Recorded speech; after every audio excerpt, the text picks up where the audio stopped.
El Movimiento La Red le da la bienvenida a su encuentro semanal. Les doy un saludo muy cordial y una bienvenida al encuentro semanal de adoración del Movimiento La Red. Este es un movimiento que se reúne por medio de las redes sociales, una comunidad de fe que busca adorar a Dios por medio de estos medios virtuales, digitales, cibernéticos. Para hacerse miembro del Movimiento La Red, sencillamente tiene que visitar nuestra página movimientolared.com o puede ir a nuestro canal de YouTube, nuestra página de Facebook, nuestro grupo de Facebook. Dele like, me gusta y ya va a estar en contacto con nosotros. Muy pronto vamos a tener nuevas actividades, incluyendo un servicio de oración que esperamos que comience el jueves 5 de noviembre. Pero ahora ha llegado el momento de adorar a Dios. Así que únase conmigo, ponga su mente a pensar en Dios y oremos. Adoremos a Dios. Bendito Dios, Padre Celestial, Dios de toda luz. Te alabamos y te bendecimos en esta hora. Y te damos gracias porque tú eres bueno. Te damos gracias porque tú estás pendiente a nosotros, porque tú quieres buscarnos. Y te damos gracias porque podemos buscarte a ti en esta hora. Te pedimos un milagro, el milagro de tu presencia, que a esa persona que nos está escuchando, doquier esté, no importa el país, no importa la hora, no importa el día que nos escuche, pueda sentir el milagro de tu presencia. Sé con nosotros, ven a nosotros, tócanos, Señor, te lo rogamos en el nombre de Jesús. Amén.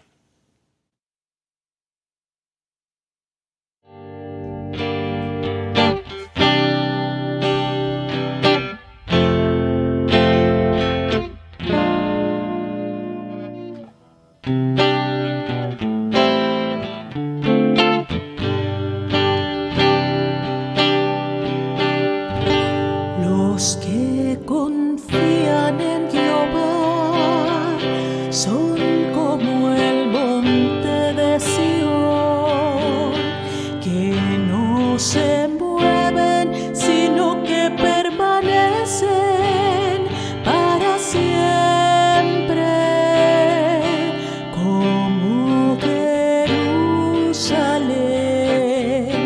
Tiene montes alrededor de ella, así Jehová está alrededor de su pueblo.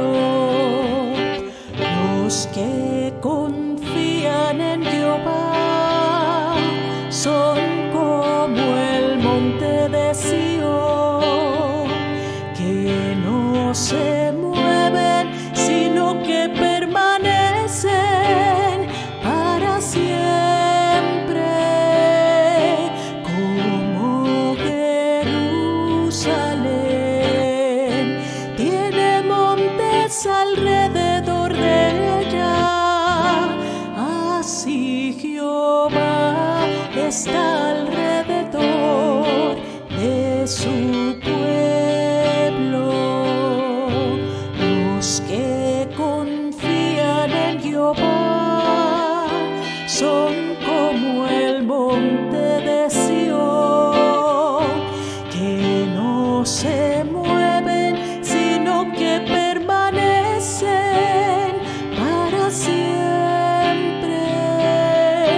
como Jerusalén. Tiene montes alrededor de ella, así Jehová está alrededor de su pueblo. Así Jehová está alrededor de su pueblo. Así Jehová está alrededor de su pueblo.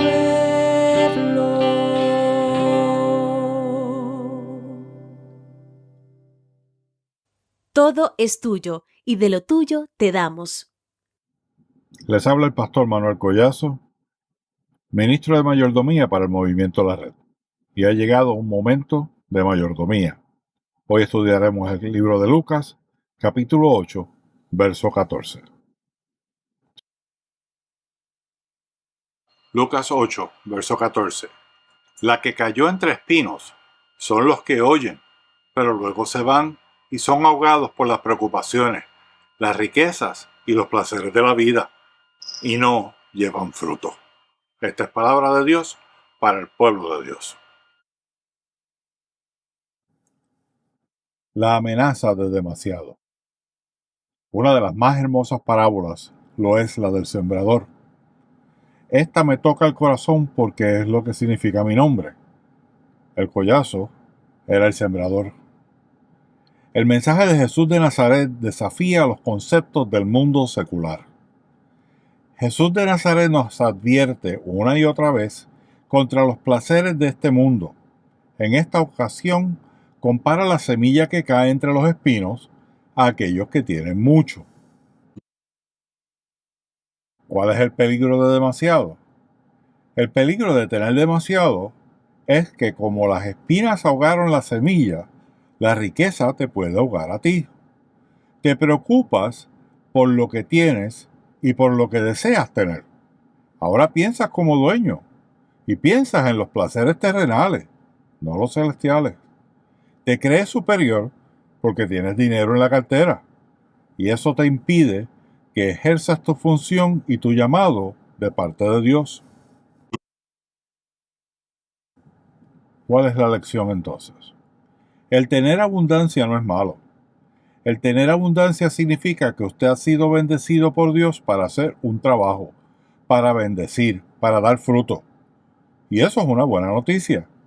Si estás equipado, desempeña tu función. ¿Y cuál función es esa? La de oikonomo, la de ser un mayordomo. Oikonomo es la palabra que aparece en el Evangelio original, en el cual se capturan las palabras de Jesús. Oikonomo significa que eres un mayordomo, no un dueño, no un señor. Eres un siervo. Y si comprendes esto, tienes que hacer la labor a la cual el Señor de señores te envió y equipa a hacer. A que seas bendición a todas las familias de la tierra. Ese es el propósito de la bendición divina. Bendiga a su iglesia, que haya alimento en su casa de oración. Movimiento La Red. Espiritualidad, discipulado, liderazgo.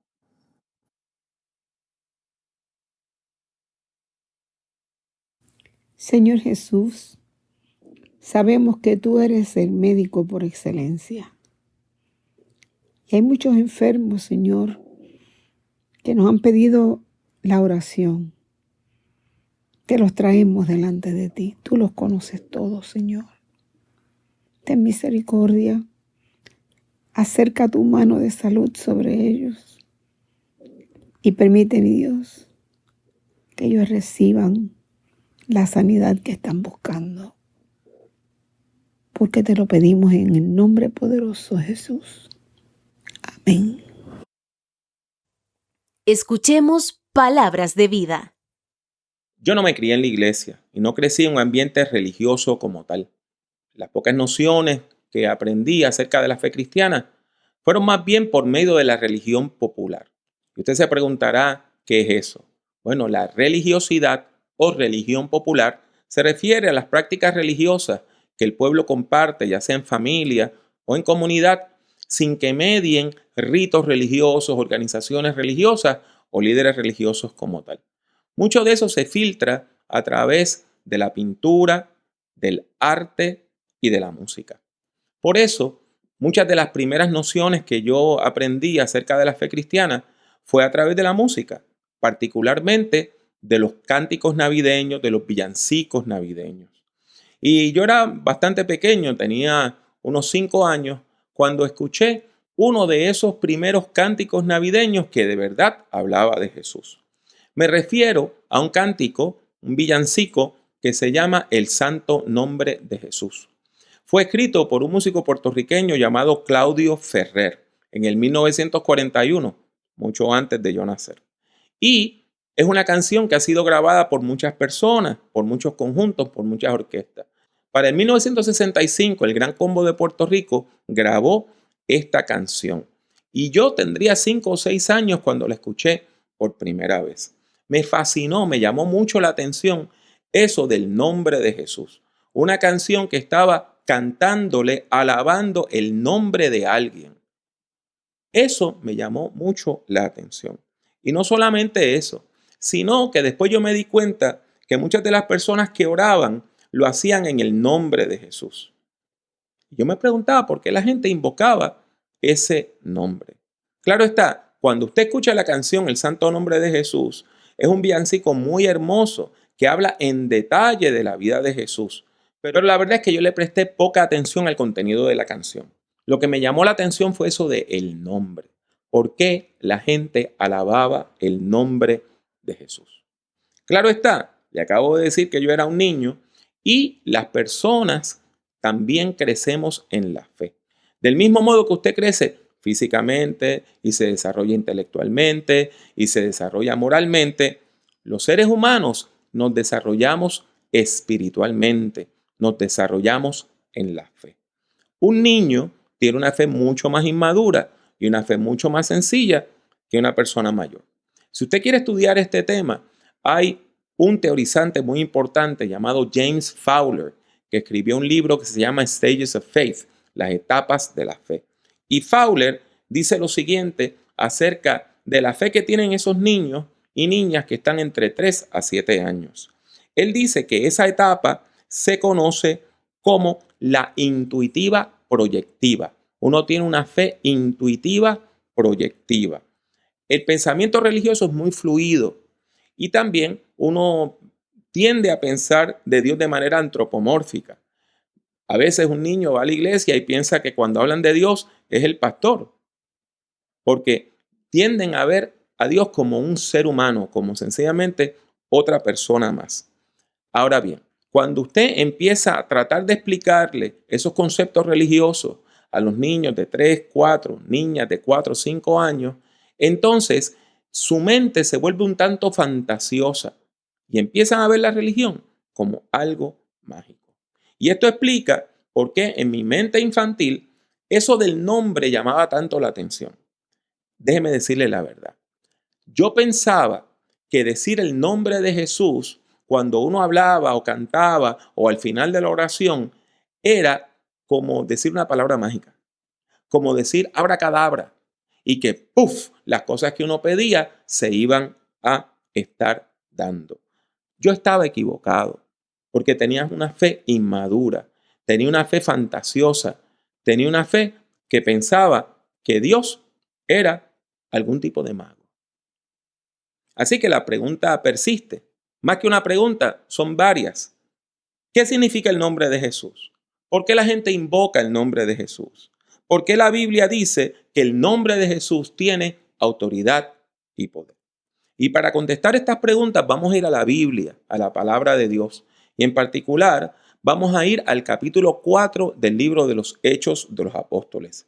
Si usted ha estado escuchando y viendo nuestros programas, nuestros encuentros, sabrá que llevamos una serie de sermones sobre el libro de los Hechos y que en uno de los domingos pasados hablamos del capítulo 3, donde Pedro y Juan, quienes eran los líderes de la iglesia en Jerusalén, oran por un hombre que no podía caminar y ese hombre empieza a caminar. Ese hombre recupera, desarrolla toda la habilidad para poder caminar.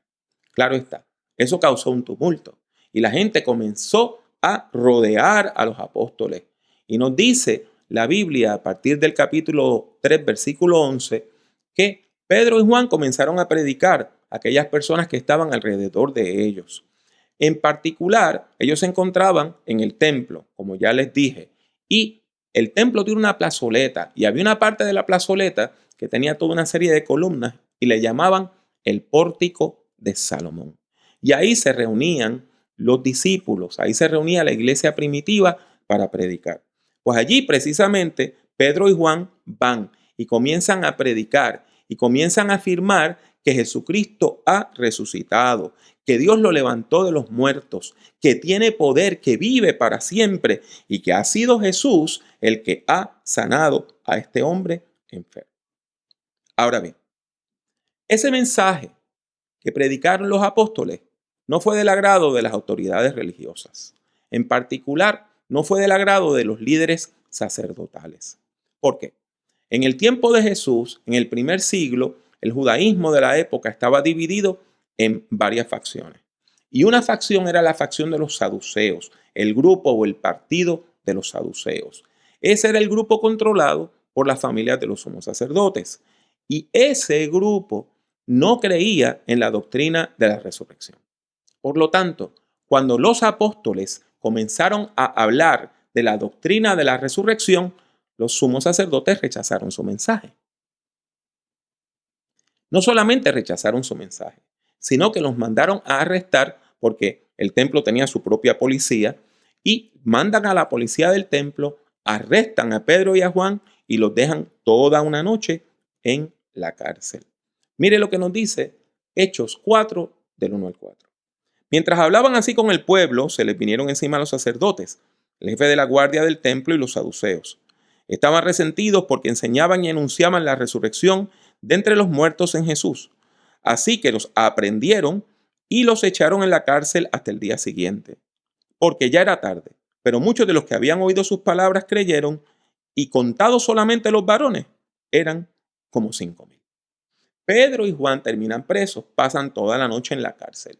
Y al otro día, el liderazgo sacerdotal, el liderazgo religioso de Jerusalén, llaman a los apóstoles a capítulo para hacerle algún tipo de juicio.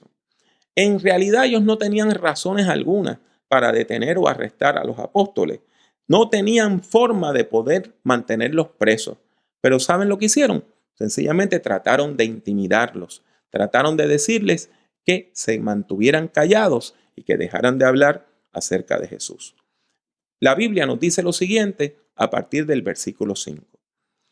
Al día siguiente se reunieron en Jerusalén los gobernantes, los ancianos, los escribas, el sumo sacerdote Anás, Caifás, Juan y Alejandro y todos los familiares de los sumos sacerdotes. Pusieron en medio de ellos a Pedro y a Juan y les preguntaron, ¿con qué autoridad o en nombre de quién hacen ustedes esto? ¿Con qué autoridad, en nombre de quién hacen ustedes esto? Este grupo de preguntas de los líderes religiosos es muy interesante. En primer lugar, está preguntando por la autoridad. Está preguntando de dónde es que ellos sacan ese poder. La palabra que está detrás, usted sabe que el Nuevo Testamento no fue escrito en español, sino en un idioma, en el griego antiguo, un idioma clásico. Pues cuando usted va detrás del español al griego, es la palabra dinamis, de la que hemos hablado anteriormente. Quiere decir poder milagroso. Quiere decir fuerza maravillosa. Por lo tanto, le están preguntando sobre qué tipo de poder milagroso, sobre qué tipo de fuerza espiritual ellos están basándose para hablar estas cosas.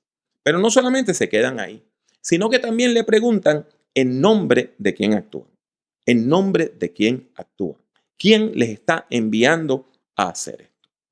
Para comprender mejor este segundo aspecto, esto del nombre, tenemos que tratar de entender cómo es que en los tiempos de la Biblia la gente entendía los nombres. Hoy nosotros le ponemos nombres a nuestros hijos e hijas, a veces basados en que si se escuchan bien o no se escuchan bien, o si empiezan con tal letra o empiezan con tal otra letra.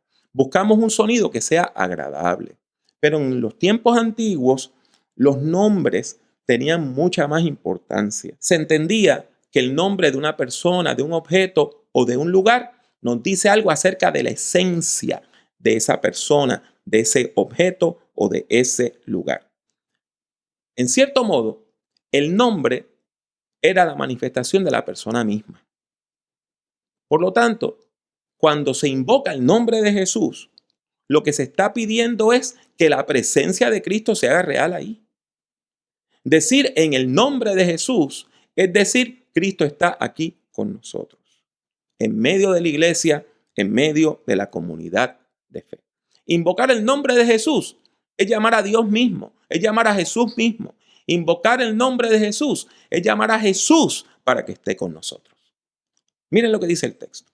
Entonces Pedro, lleno del Espíritu Santo, les dijo: gobernantes y ancianos del pueblo, ya que hoy se nos interroga acerca del beneficio otorgado a un hombre enfermo y de cómo fue sanado, sepan todos ustedes y todo el pueblo de Israel que este hombre está sano en presencia de ustedes gracias al nombre de Jesucristo de Nazaret, a quien ustedes crucificaron y a quien Dios resucitó de los muertos. Cuando la Biblia afirma que Jesucristo ha resucitado, cuando los apóstoles predicaban que Jesucristo había resucitado, lo que estaban diciendo es que Cristo vive. Eso es lo que estamos diciendo, que Cristo vive, que Cristo vive. Ese es el milagro central de la fe cristiana. Nosotros sentimos vivo a Jesús en nuestros medios. Cuando alabamos a Dios, cuando nos reunimos para orar, cuando nos reunimos a adorar, sentimos que Cristo está aquí con nosotros. Aquel que fue rechazado, ejecutado, asesinado, ha vencido la muerte con poder y está en nuestros medios. Pedro y Juan afirman esta verdad bíblica y la respaldan con una cita del Antiguo Testamento, específicamente del Salmo 118, versículo 22. Es una prueba que toman de las Sagradas Escrituras y eso hace que su afirmación sea todavía más contundente. Dice la palabra en los versículos 11 y 12. Este Jesús es la piedra que ustedes, los edificadores, rechazaron y que no obstante ha llegado a ser la piedra angular, la piedra más importante. En ningún otro hay salvación, porque no se ha dado a la humanidad ningún otro nombre bajo el cielo mediante el cual podamos alcanzar la salvación. ¿Qué frase más contundente? Así llegamos al mensaje central de este texto. La iglesia actúa en el nombre de Jesús. Eso quiere decir que la iglesia actúa con el poder, con la autoridad y con la presencia de Jesucristo, el Señor, en nuestros medios. Y esto es posible porque la fe cristiana no es una fábula. Cristo vive. Jesús vive. Jesucristo vive. Cristo venció la muerte con poder. Cristo vive para siempre. Por eso es que en su nombre encontramos salvación. Porque su presencia es real. Porque Él está aquí. Porque no importa la distancia, no importa el país donde usted esté, no importa la hora en la cual usted se conecte con nosotros por medio de las redes cibernéticas, Dios está ahí. Dios está ahí. El crucificado está a su lado porque Él venció la cruz y la muerte. Por eso es nuestro Salvador. Ahora bien, ¿de qué es que nos salva Jesús? Nosotros hablamos mucho de que Jesús es el Salvador, pero ¿de qué es que nos salva? Pues mire, la acción de la salvación, la acción redentora de Jesús, esa salvación que viene de parte de Dios por medio de Jesucristo en el poder del Espíritu Santo, lo que busca es liberar a la humanidad. ¿Liberarla de qué? Del sufrimiento. Liberarla del pecado. Liberarla de la muerte eterna, de la muerte espiritual. Liberarla de la condenación. La salvación que Dios nos ofrece es salud integral para cuerpo, alma, mente, espíritu, para la sociedad también. Por eso, cuando vamos a la Biblia, encontramos que el concepto salvación incluye toda una serie de elementos cruciales, muy importantes. Incluye el perdón de los pecados. Incluye la derrota de las fuerzas del mal, del pecado y de la muerte. Incluye la restauración física, mental y espiritual de aquellas personas que buscan a Dios con fe. Incluye la búsqueda de la verdad y también incluye la promoción de la justicia. Todo eso es salvación. Todo eso incluye el concepto salvación. Eso es lo que nosotros afirmamos. Eso es lo que nosotros predicamos. Que cuando usted y yo invocamos el nombre de Jesús, Él se hace presente para salvar, para liberar, para transformar. Esto es lo que Pedro quiere decir cuando dice que en ningún otro hay salvación, porque no se ha dado a la humanidad ningún otro nombre bajo el cielo mediante el cual podamos alcanzar salvación.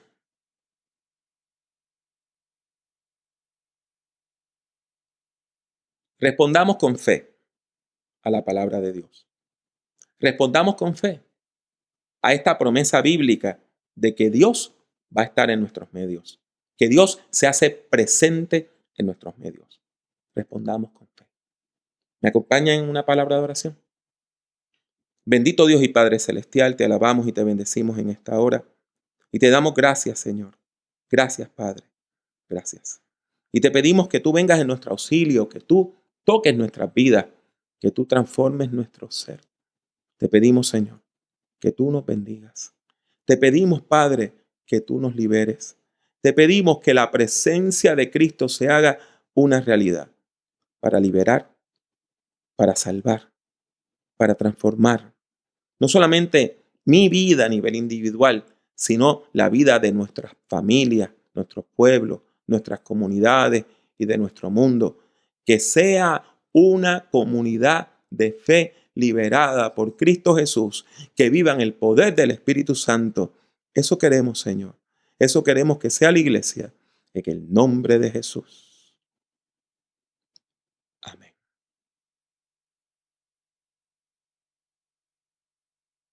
Así llegamos al final de otro encuentro semanal del Movimiento La Red. Le damos gracias por haber estado con nosotros. Le rogamos que usted comparta este video con amistades y familiares, personas conocidas que usted sabe que tienen necesidad de Dios, que tienen necesidad espiritual.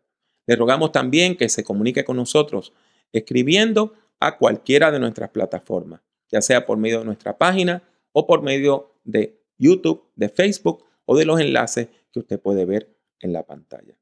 Terminemos nuestro encuentro de adoración recibiendo la bendición pastoral de labios del pastor Manuel Collazo. Señor mi Dios, te pido que bendigas a este tu pueblo. Ahora nos despedimos de este encuentro, pero no de tu bendita presencia. Derrama tu bendición sobre ellos. Que la gracia de tu Hijo sea con ellos y que la unción de tu Santo Espíritu esté con todos ellos, siempre. Que tu amor infinito sea la luz que alumbra sus pasos. Te pido que ángeles les rodeen y acompañen a sus hogares y permanezcan con ellos hasta que nos volvamos a encontrar. Bendícenos a todos en paz.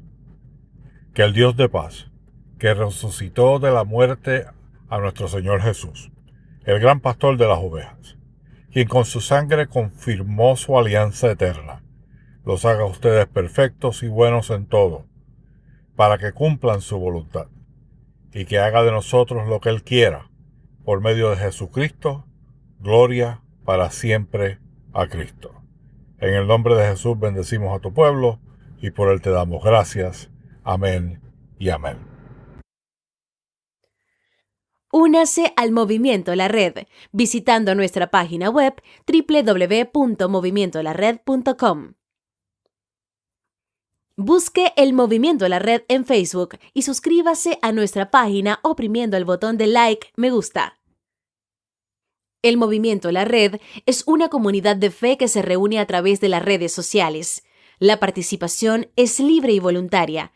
Está abierta tanto para ser su principal comunidad de fe como para enriquecer su vida espiritual.